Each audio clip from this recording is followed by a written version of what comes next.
ఆయనకి మనస్ఫూర్తిగా కృతజ్ఞతలు చెప్తున్నాను ఈ అవకాశం నాకు తీసుకొచ్చినందుకు. ఆ తర్వాత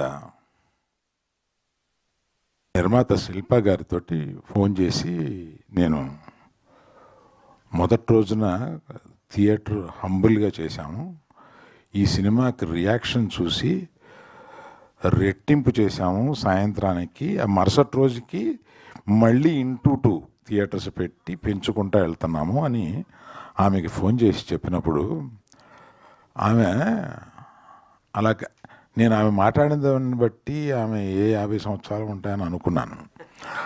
ఆమె అంత చక్కగా, ఇది మా ప్రయత్నం ఏమీ లేదు సార్, నరసింహస్వామి మా ద్వారా ఈ పని చేయించాడు, నరసింహస్వామి మీ దగ్గరికి పంపించి ఇది రిలీజ్ చేయించాడు అని ఏది చెప్పినా వాళ్ళు నమ్మిన దీంతో మాట్లాడుతున్నారు.